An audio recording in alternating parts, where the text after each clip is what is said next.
नमस्ते।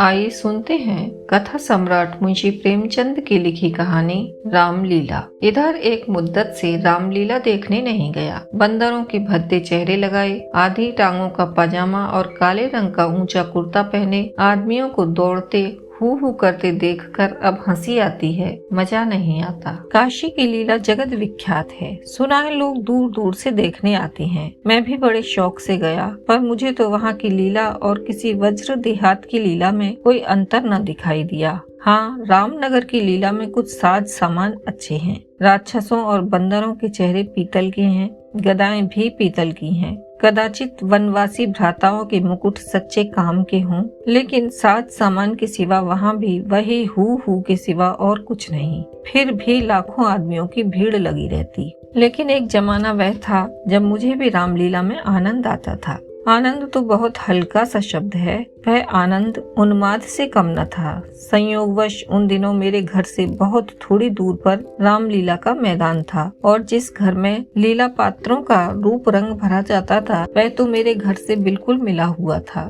2 बजे दिन से पात्रों की सजावट होने लगती थी। मैं दोपहर से ही वहाँ जा बैठा और जिस उत्साह से दौड़ दौड़ कर छोटे मोटे काम करता, उस उत्साह से तो आज अपनी पेंशन लेने भी नहीं जाता। एक कोठरी में राजकुमारों का श्रृंगार होता था। उनकी देह में राम रज पीस कर पोती जाती, मुंह पर पाउडर लगाया जाता और पाउडर के ऊपर लाल हरे नीले रंग की बुंदकियां लगाई जाती थीं। सारा माथा, भौहें, गाल, ठोड़ी बुंदकियों से रच उठती थीं। एक ही आदमी इस काम में कुशल था। वही बारी बारी से तीनों पात्रों का श्रृंगार करता था। रंग की प्यालियों में पानी लाना, रामरज पीसना, पंखा झलना मेरा काम था। जब इन तैयारियों के बाद विमान निकलता तो उस पर रामचंद्र जी के पीछे बैठकर मुझे जो उल्लास, जो गर्व, जो रोमांच होता था, वह अब लाट साहब के दरबार में कुर्सी पर बैठकर भी नहीं होता। एक बार जब होम मेंबर साहब ने व्यवस्थापक सभा में मेरे एक प्रस्ताव का अनुमोदन किया था, उस वक्त मुझे कुछ इसी तरह का उल्लास, गर्व और रोमांच हुआ था। हाँ, एक बार जब मेरा ज्येष्ठ पुत्र नायब तहसीलदारी में नामजद हुआ, तब भी ऐसी ही तरंगे मन में उठी थी। पर इनमें और उस बाल विवलता में बड़ा अंतर है। तब ऐसा मालूम होता था कि मैं स्वर्ग में बैठा हूँ। निषाद नौका लीला का दिन था। मैं 2-4 लड़कों के बहकाने में आकर गुल्ली डंडा खेलने लगा था। आज श्रृंगार देखने न गया। विमान भी निकला, पर मैंने खेलना न छोड़ा। मुझे अपना दांव लेना था। अपना दांव छोड़ने के लिए उससे कहीं बढ़कर आत्मत्याग की जरूरत थी, जितना मैं कर सकता था। अगर दांव देना होता तो मैं कब का भाग खड़ा होता, लेकिन पदाने में कुछ और ही बात होती है। खैर, दांव पूरा हुआ। अगर मैं चाहता तो धांधली करके 10-5 मिनट और पदा सकता था। इसकी काफी गुंजाइश भी थी, लेकिन अब इसका मौका न था। मैं सीधे नाले की तरफ दौड़ा। विमान जल तट पर पहुंच चुका था। मैंने दूर से देखा, मल्लाह किश्ती लिए आ रहा है। दौड़ा, लेकिन आदमियों की भीड़ में दौड़ना कठिन था। आखिर जब मैं भीड़ हटाता,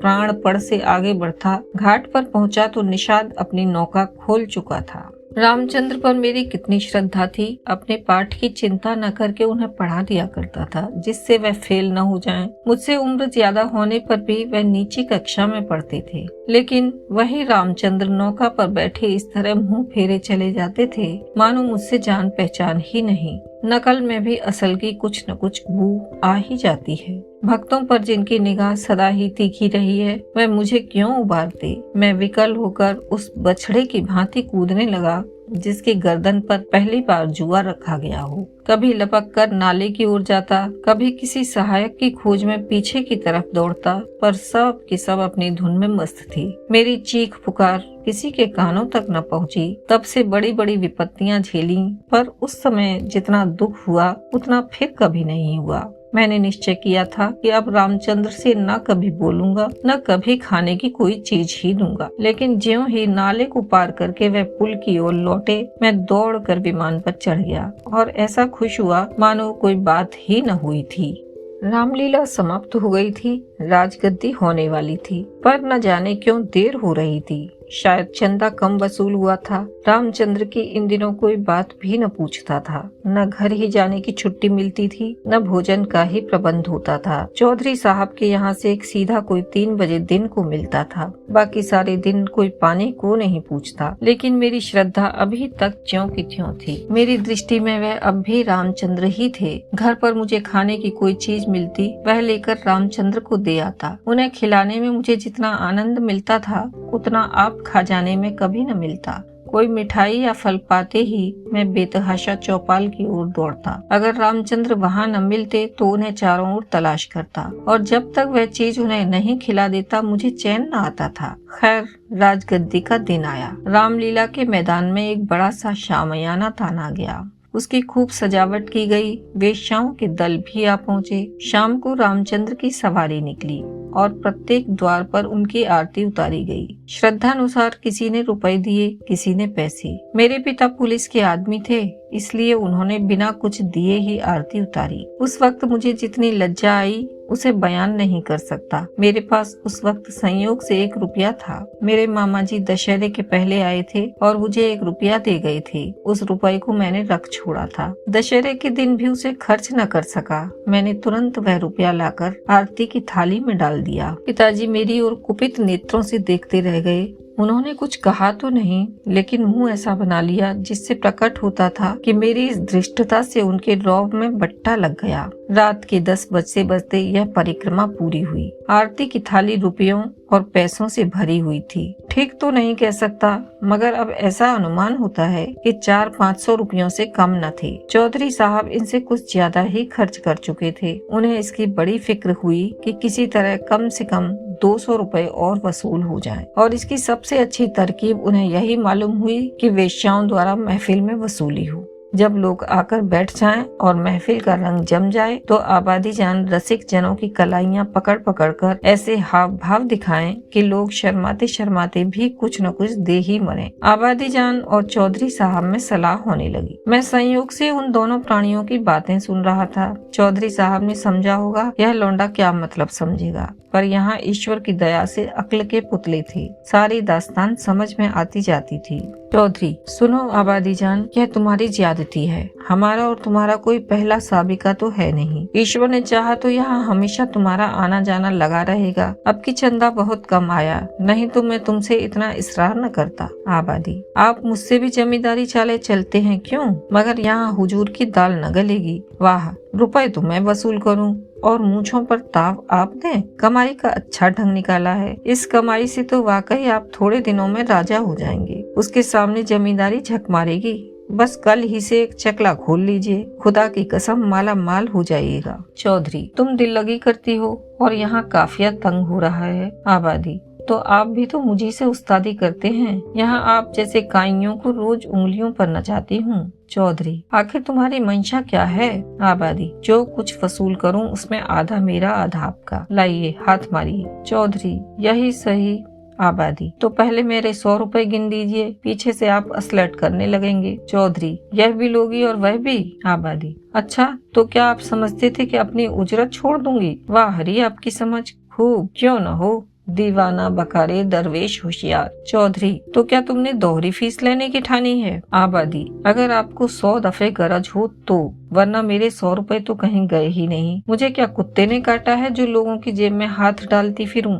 चौधरी की एक न चली। आबादी जान के सामने दबना पड़ा। नाच शुरू हुआ। आबादी जान बला की शोख औरत थी। एक तो कमसिन, उस पर हसीन, और उसकी अदाएं तो इस गजब की थीं कि मेरी तबीयत भी मस्त हुई जाती थी। आदमियों के पहचानने का गुण भी उसमें कुछ कम न था। जिसके सामने बैठ गई उससे कुछ न कुछ ले ही लिया। 5 रुपए से कम तो शायद ही किसी ने दिए हों।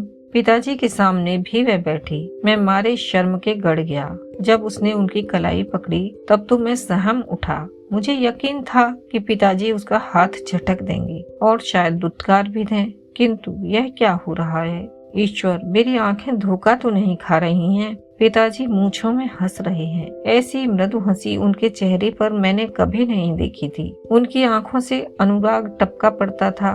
उनका एक एक रूप पुलकित हो रहा था। मगर ईश्वर ने मेरी लाज रख ली। वह देखो, उन्होंने धीरे से आबादी के कोमल हाथों से अपनी कलाई छुड़ा ली। अरे यह फिर क्या हुआ? आबादी तो उनके गले में बाहें डाले देती है। अब पिताजी उसे जरूर पीटेंगे। चुड़ैल को जरा भी शर्म नहीं।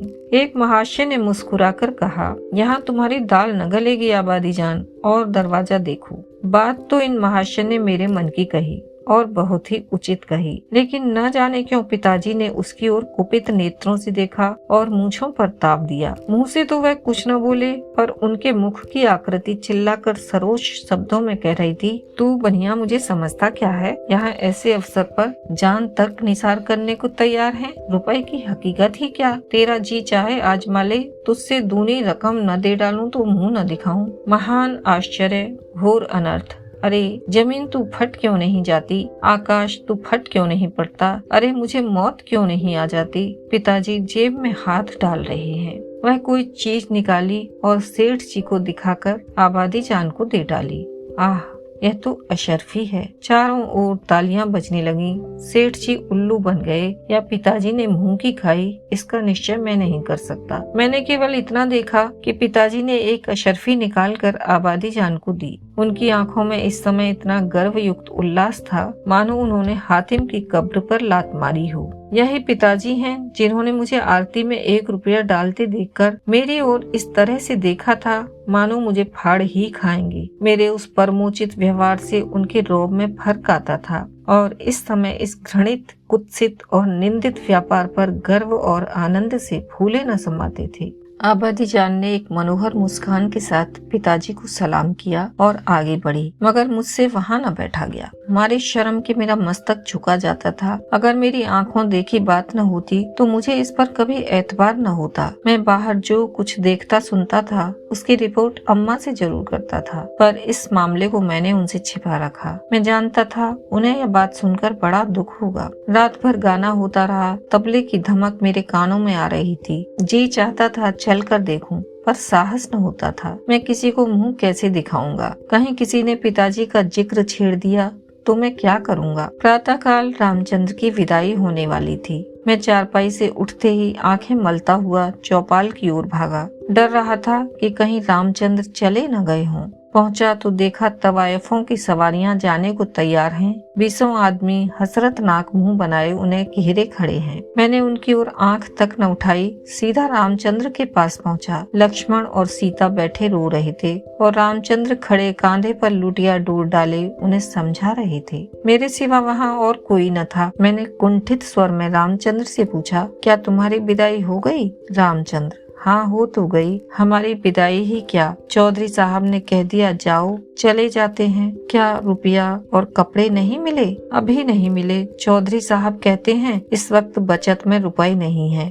फिर आकर ले जाना। कुछ नहीं मिला? 1 पैसा भी नहीं। कहते हैं कुछ बचत नहीं हुई। मैंने सोचा था कुछ रुपए मिल जाएंगे तो पढ़ने की किताबें ले लूंगा, सो कुछ न मिला। राह खर्च भी नहीं दिया। कहते हैं कौन दूर है, पैदल चले जाओ। मुझे ऐसा क्रोध आया कि चलकर चौधरी को खूब आड़े हाथों लूं। वेश्याओं के लिए रुपए, सवारियां, सब कुछ, पर बेचारे रामचंद्र और उनके साथियों के लिए कुछ भी नहीं। जिन लोगों ने रात को आबादी जान पर 10-10, 20-20 रुपए न्यौछावर किए थे, उनके पास क्या इनके लिए 2-2, 4-4 आने भी नहीं? पिताजी ने भी तो आबादी जान को एक अशर्फी दी थी। देखूं इनके नाम पर क्या देते हैं। मैं दौड़ा हुआ पिताजी के पास गया। वह कहीं तफ्तीश पर जाने को तैयार खड़े थे। मुझे देखकर बोले, कहाँ घूम रहे हो? पढ़ने के वक्त तुम्हें घूमने की सूझती है?